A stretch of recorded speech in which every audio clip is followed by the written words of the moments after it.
Welcome to Behind the Mic with AudioFile magazine. I'm Michele Cobb, and we're celebrating AudioFile's best audiobooks of 2025, which are all great recommendations for your next listen. Today's narrator, Christine Lakin, joins me to give some insights into her work on a title from our list. So, let me kick off with AudioFile's 2025 selections for Best Romance Audiobooks. Great Big Beautiful Life by Emily Henry, read by Julia Whelan. Misdirected by Lucy Parker, read by Nicola, Coughlan, Gwilym, Lee. Pioneer Summer by Elena, Malisova and Kateryna Sylvanova, translated from the Russian by Anne O. Fisher, read by Edoardo Ballerini.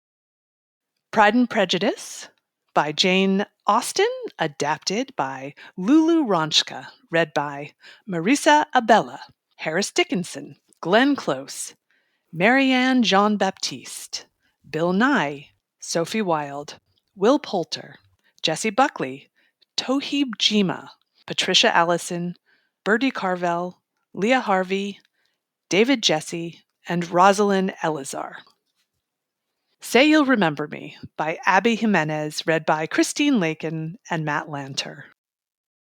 The Wolf King by Lauren Palfreman, read by Zara Hampton Brown and Shane East. Thanks so much for joining us, and congratulations, Christine. Thank you. Thank you for having me. So can you give us a little background on the plot of the book to entice people to listen to it? Yes, of course. So this book is it's more of a romance than a comedy, although there's quite a lot of comedy in it. The two central characters are sort of at odds because they meet on it's a chance meeting where the main protagonist has a kitten that she's adopted, and she takes it in to the vet to get it checked out. And Xavier, he basically just tells her that the kitten is not worth saving, that it has a genetic defect, and it's just never going to get well. It's going to cost her so much money, and she should really just put it down. And she just won't take no for an answer and puts it on social media and raises all the money to get this kitten what it needs and it deserves. And she brings it back. And then the two of them so they start out sort of acrimonious. And then through this kitten, they essentially have a really wonderful kind of back and forth romantic inkling towards each other, a spark. And they go out on one date. And it's ill-fated because she's moving the next day to California to go take care of her ailing mother.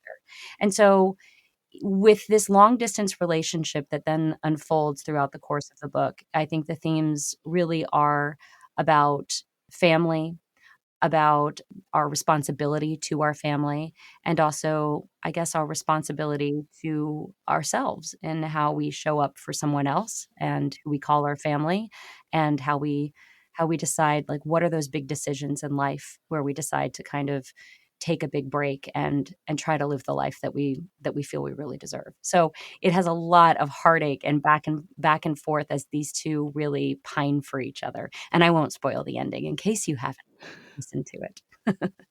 Thank you. We appreciate that. Now, you actually recorded with a co-narrator. So tell the audience, how did you prep for that? Did you collaborate with Matt Lanter on this? You know, it's interesting because I was already in the throes of recording my chapters when they were out to Matt. So he hadn't officially said yes yet. We didn't know who the co-narrator was going to be. Oftentimes, that's the case. I had narrated one of Abby's books before, and she was kind enough to come back to me with this one and ask me to do it again, which, of course, I was thrilled. And then they were looking for the male voice. So I had actually already started. And then I sort of found out, I think maybe towards the end of my process.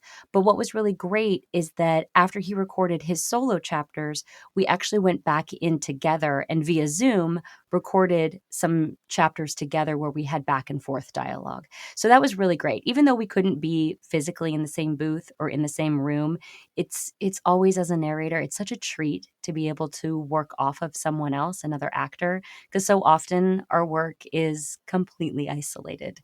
and you're making up characters and making up voices and making up people in your head that may or may not exist in the forms that actually they end up being. So, but it was really great. I had never met Matt before, and we had a really nice time collaborating. And because you had recorded your sections when he started, did he have those to reference to so that he could hear how you did some of the character voices? Was there any of that happened? Oh, yeah. I mean, I think anytime as a narrator, if you're the first to record, you really have the license to establish a lot of characters. And certainly as narrators, I tend to try to place most of the protagonist character voice in my own voice, as well as the Yes. narration voice, right? It's the easiest. Obviously, it's the less taxing. That's the bulk of the experience.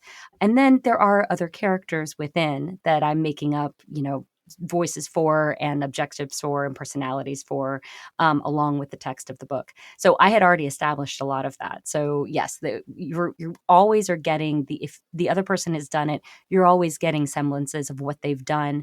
And it's something to hang your hat on. You're not trying to voice match, but you are trying to, I think, continue that consistency with tone and personality throughout.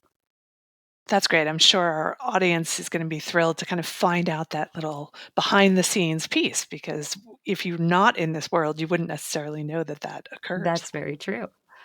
So, what unique challenges do romance audiobooks present when you're recording them, besides being in your booth alone and trying to be romantic? That's very true. Well, all audiobooks have their own challenges. There are some that end up being just tricky in nature because of either the prose that they're written with which they're written, or names or places might be tricky. With romance, I with this book I don't know, maybe it's just Abby's writing. I felt like it always with the two novels I have voiced for her, I felt like it's just come very easily. She has a very natural way of her writing very naturally blends into narration and speaking. And that's not true for every author. So I actually always find her books so enjoyable. I find that when I'm narrating them, I'm like re-enjoying it again as I've already read it the first time, but then I'm sort of almost like performing it the second time. And I get really excited about certain scenes that are coming up. I know what's going to happen, or I've really enjoyed like the back and forth between the male and female protagonists. But I guess the only challenges would be there's a certain amount of emotion that you want to make sure that you are representing correctly. And certainly with this one, there's a lot of family drama. There's some really deep themes. It wasn't a challenge for me. I was actually very emotional doing this book, and it seemed to come quite easily. In fact, we finished it on Valentine's Day, of all days to be finishing a book like this. Wow. So maybe it was just the zeitgeist of timing, but I was feeling very romantical about the whole thing, I have to say.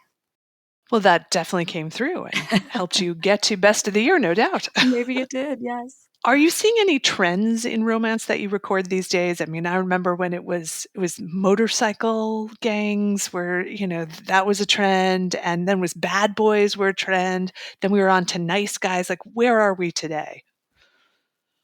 Oh, that's funny. Yes, we've certainly moved away from the days of everyone being a vampire. Yes, true. I Yeah. have noticed that. Yes. Trends, I think, there is maybe more of a trend now into really dealing with people's pasts, people's real emotions, people's maybe their trauma or their childhood stuff or their uglier family secrets. And I think maybe that's a trend because in life, we're also talking a lot more openly about therapy and about getting really clear on who we are in relationships. There's more self help books probably than there ever have been. And there's probably, I don't know, maybe it also has to do with women really taking the lead in many of their relationships and being the one who chooses and not just hoping to be chosen. So I feel like I do see a lot more strong female characters than I have maybe in the past. Love Yes. those trends. Thanks for sharing those. So, with such a well written book and something that you felt emotional towards, what do you hope listeners take away from listening to you narrate this title? Well, I hope listeners take away, of course, you always want to transport someone. Whether you're listening in your car, on a walk, on an airplane, you're hoping to entertain and you're hoping to take whatever that journey is for that person. You're hoping to, I guess, just take them out of where they are and into another world. So for me, I found there to be a lot of humor in this book. I found there were a lot of great characters who had very funny perspectives, as emotional and sort of heavy as some of the scenes are.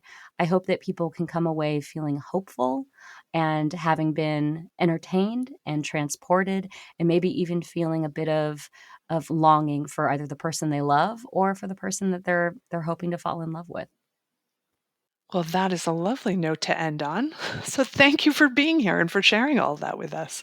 Yes, thank you so much for having me. I really appreciate it. And to our audience, thanks for listening, and come back Friday when Joe Reed will be in conversation with narrator Greta Young as we continue on our best audiobooks of 2025 sojourn, as it were. You can see all of our lists at audiofilemagazine.com. Support for our podcast comes from Dreamscape, an award-winning audiobook publisher with a catalog that includes authors L.J. Shen, Frida McFadden, and Katie Robert. Discover your next great listen at dreamscapepublishing.com. And thanks for listening to us today.